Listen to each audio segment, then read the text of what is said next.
Ada seorang dermawan yang dari atas gedung menebar uang 100 ribuan. Di bawah gedung, berkerumun banyak orang yang sibuk. Mereka saling berebut memunguti uang yang berserakan tanpa ada yang peduli. Sumber uang itu dari siapa? Suatu saat, sang dermawan naik lagi ke atas gedung tersebut dan kali ini beralih menebar kerikil-kerikil kecil ke dalam kerumunan orang yang ada di bawah. Sontak terjadi keramaian.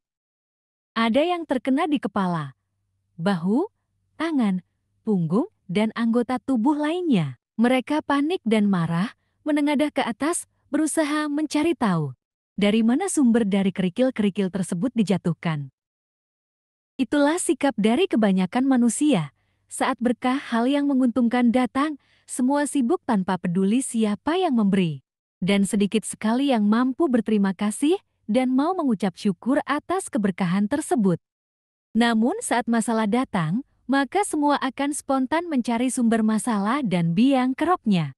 Mereka akan serta-merta marah dan menyalahkan orang lain tanpa mau cari solusi lagi. Apakah kita hanya mau menerima yang baik saja, tetapi tidak mau menerima yang buruk? Tanpa mau tahu bahwa hidup ini sebenarnya sudah satu paket. Baik dan buruk, senang dan susah, semuanya satu kesatuan yang tak mungkin terpisahkan. Bila suatu ketika kita kena giliran menjalani hal-hal buruk dan susah, maka jalanilah dengan tabah dan tetap bersyukur karena hanya itu kuncinya. Mau belajar sabar, nanti kita akan ketemu dengan orang-orang yang keras kepala kepada kita. Mau belajar mengampuni, nanti kita akan dipertemukan dengan orang-orang yang menyakiti kita. Mau belajar memberi, sebentar lagi kita akan dihadapkan dengan orang-orang yang berkekurangan. Mau belajar rendah hati, tunggu saja, nanti akan ada orang-orang yang merendahkan diri kita. Kabar buruknya, hidup ini tak akan ada yang sempurna. Kabar baiknya, kita tak perlu hidup yang sempurna untuk bisa menikmatinya. Apapun yang sedang kita hadapi, itulah proses belajar menjadi lebih bijaksana dan dewasa. Jangan marah dan menggerutu, tapi belajarlah dan responlah dengan benar.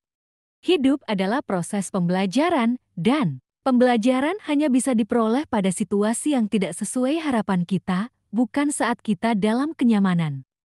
Jadilah murid kehidupan dengan belajar bersyukur dan mengambil hal yang positif dari setiap peristiwa yang kita hadapi. Berusahalah sabar dalam kesedihan, berusahalah sabar dalam kekecewaan, berusahalah sabar dalam kesakitan, berusahalah sabar dalam musibah, berusahalah sabar dalam ujian hidup. Sabar itu susah, sabar itu capek, sabar itu sakit, sabar itu bikin stres. Akan tetapi, jika kita mampu melewatinya, maka sabar itu akan menjadi sebuah keindahan dan arti sebuah kehidupan. Ada kalanya dibutuhkan senyuman untuk menangis, ada kalanya dibutuhkan air mata untuk bahagia, ada kalanya dibutuhkan canda untuk melepas lelah. Ada kalanya dibutuhkan penat untuk mengukur arti kedamaian, ada kalanya dibutuhkan musuh untuk menjadi korektor, ada kalanya dibutuhkan teman untuk berbagi. Dengan berbagi, melatih kesabaran, dan menerima kenyataan hidup dengan penuh rasa syukur, kita sesungguhnya berjalan menuju kebahagiaan hidup yang kita dambakan. Amin, jangan lupa bersyukur. Tuhan Yesus berkati.